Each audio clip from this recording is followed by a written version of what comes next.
Hello folks, today I'm going to be taking a look at the new Recon Edition of Halo Flashpoint from Mantic Games. Alright then, so the Halo Flashpoint Recon Edition, tactical miniatures game from Mantic Games and 343 Industries. Game itself uses the Dead Zone rules engine. Plays in 30 to 90 minutes, 2 players or more, 14 plus, and inside this box you get everything you need to play. So 8 Spartan models, 4 red team, 4 blue team, the rulebook, the playmat, the coloured terrain, all the dice and cards you require, and some weapon cards as well. And if I pop it open, we can take a look at what's inside. So, little flyer from Mantic for Kings of War, their ambush game, and Dead Zone. So, the game that spawned Halo, if you fancy playing further, and ambush is a entry level or entry point for Kings of War, their mass battle fantasy game. Pop those out of the way. We have the assembly instructions for the buildings, which are all fairly easy push fit. No glue required, don't glue them. If you glue them, you can't put them back in the box. Okay, so the mat in the box then is this lovely satin finished 2-foot squared mat, which has got a 3-inch by 3-inch grid across it because that is what the game plays on. It contains both grassy, rubbly rune and then the occasional building bit. So nice textures on it, gives it that sort of map look that you would expect from Halo. That's on one side. On the other, this is something Mantic has been doing for a little while now. So what they have is a double-sided mat, and one side is a smaller grid. So in this case, I think it's a 5x5.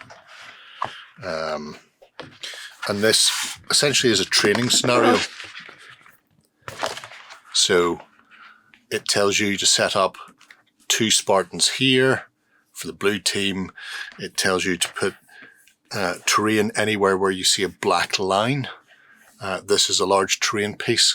So essentially you set up all of your terrain, you set up your 2 figures on each side, and then around the outside of the map are all the rules you need for a basic game. So here's how you do an assault.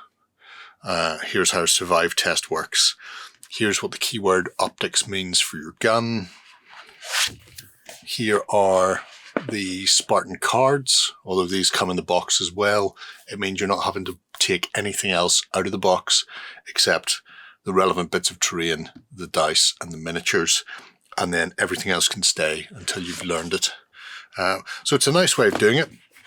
It means everything is easily accessible just on the outline of your map, and then inside on the other side, the obverse has your full gaming area. So that's kind of cool.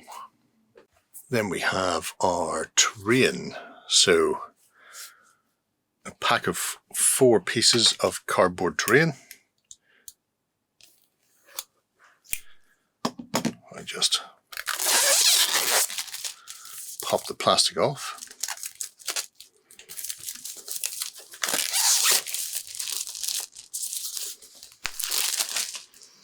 So each sheet is labelled in the top right, so you know what you have.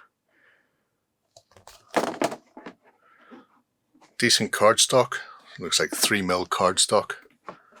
So we have our UNSC building, a container, and on this one you also have tokens. So these are weapon tokens and power-ups and pickups that you can get during game.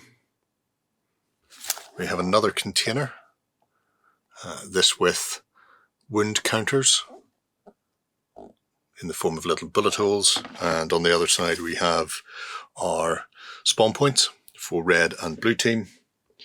And then our last one contains some obstructions, weapons, and then a ton more counters, including your victory point counters and your shield counters.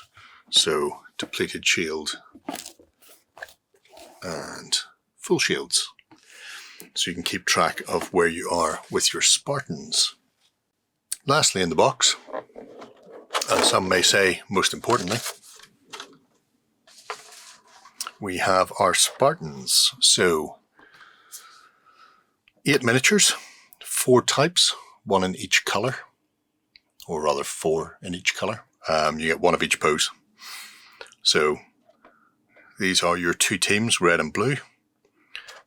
You also have your weapon cards with their ranges, stats on them, so armor piercing and any keywords that are applicable, so rapid fire and weight of fire, along with optics.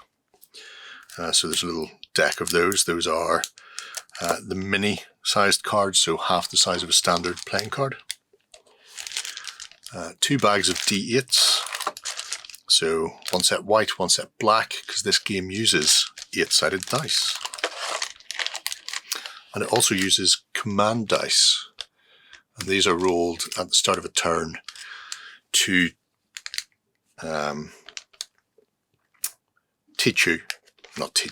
these are rolled at the start of the turn to allow you to take actions that you may not ordinarily be able to take. For example, an additional fight in melee, an additional shot, a special action, activating another Spartan out of sequence. So depending what you roll at the start of your turn, you may have options to do something very unique and heroic in the various games as you play them. So let's have a closer look at all of this. Okay, so before we take a look at some of the other items in the box, the rulebook itself obviously is in there as well.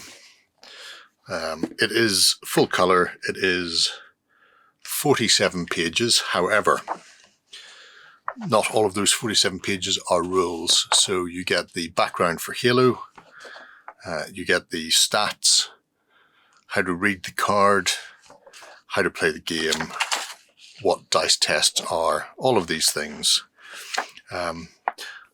What command dice are used for, special faction order for the Spartans, and so on and so forth. All of the things you would need if you are playing the game to learn the rules.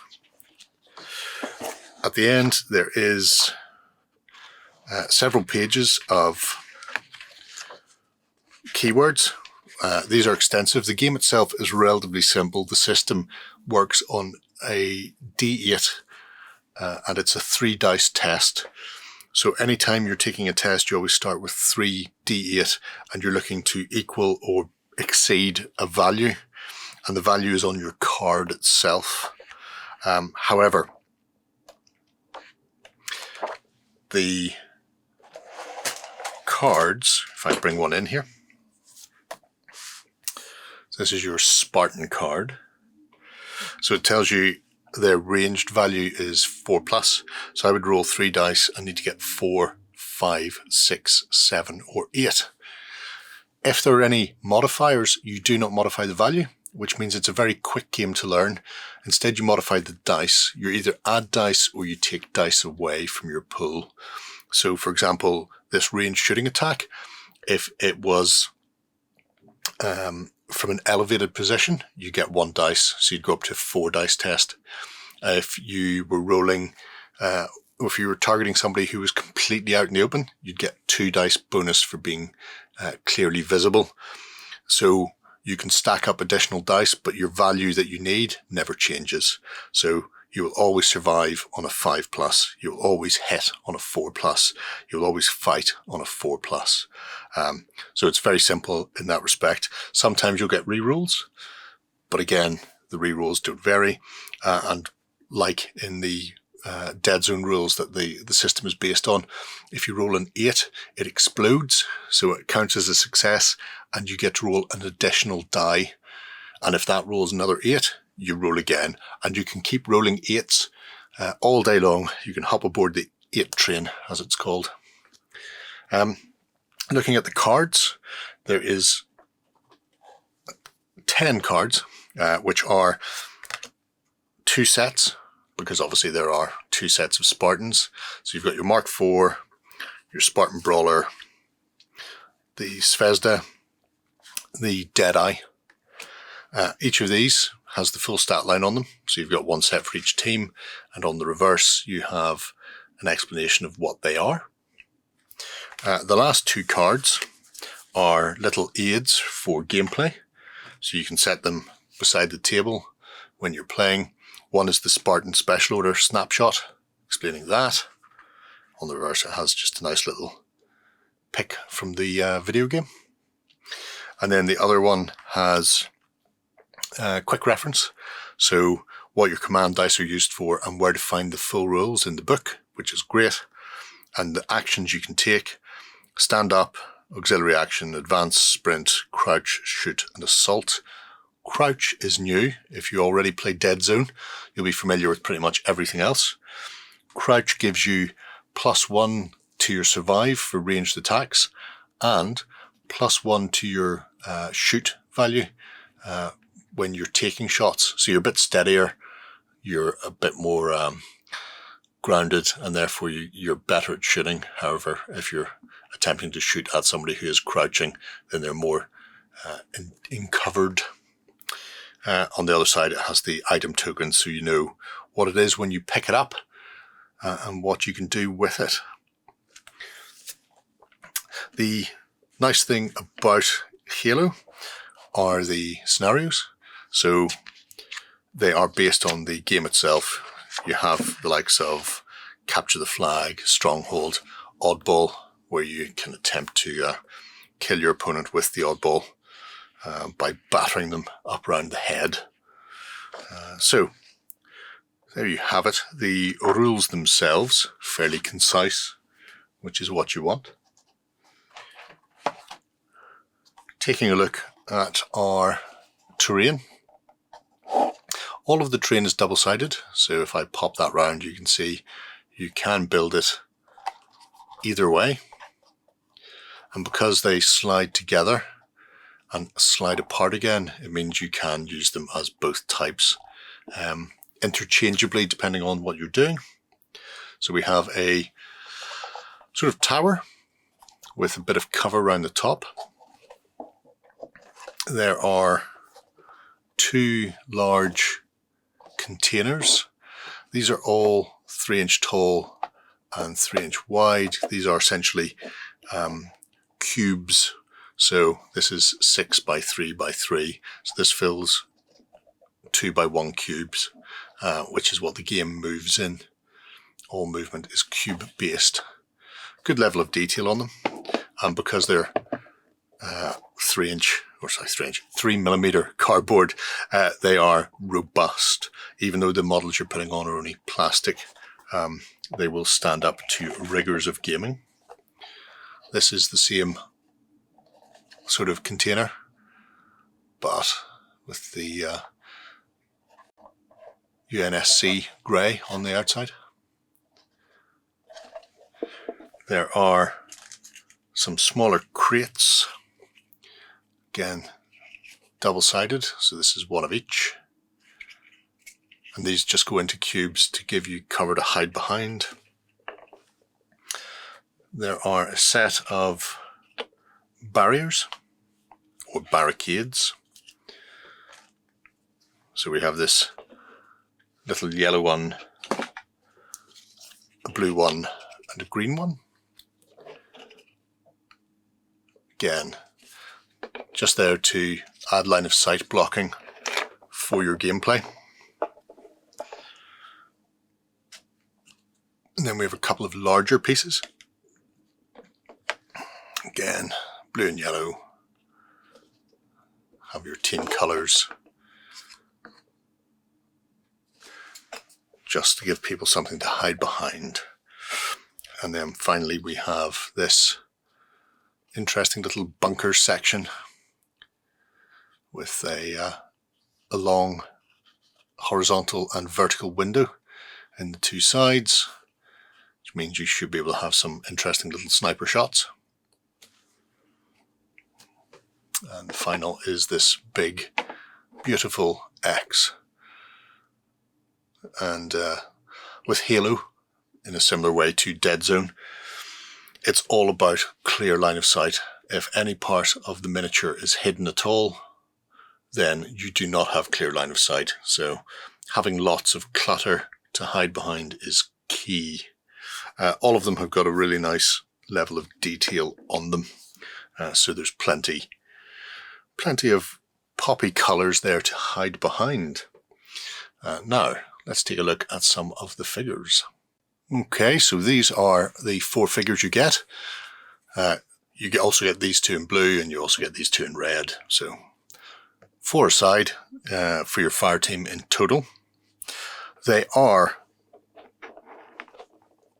pre-built, not one piece, but pre-built plastics. So it means there's a good level of detail on them without having to worry about undercuts and things like that. They have been made out of a fairly hard plastic. I would say harder than The Walking Dead, if people are familiar with those. The level of detail is very good if you're going to be painting these yourself. And if you're just going to be running them as coloured board game pieces, there's still plenty of detail to be seen. Size-wise, they are beasts. So he is 40 millimeters tall to visor level from his feet. And to give you an idea how that compares, if I bring in a 28mm figure, you'll see they are remarkably large. So really leaning in to the Halo IP by being able to produce these bigger, well, almost twice the size figures with a ton of detail on them. But because you are playing with a small fire team, you don't have to worry too much about the size difference whenever you're playing through your games of Halo. So there you go, a wealth of detail on all 4 figures, and they should paint up a treat. I believe there's examples kicking around from the likes of the guys at the Army Painter who have done a sterling job on theirs. So yes, if you are a fan of Halo and you're after a bit of a painting project, then these are absolutely superb. So there we go, folks. A great 2-player starter set. If you're a fan of Halo and want to bring it onto the tabletop, this is a fantastic set of rules. Really quick to learn, quick to play, a lot of fun. And then those big chunky models absolutely crying out for a paint job. But if you're just a board game player and you want to put it down and push things around, then you've got your red and blue forces of Spartans ready to go with a whole host of scenarios as well, including the likes of Stronghold and Oddball. It should be a lot of fun for people to play with. So let me know below if you're getting involved with Halo and what you think of this expansion into a new universe by Mantic. Until next time, bye-bye. Go ahead and check out our other content on screen now. And while you're at it, why not hit subscribe and remember to ding our dong. Go on, you know you want to click it. Go on.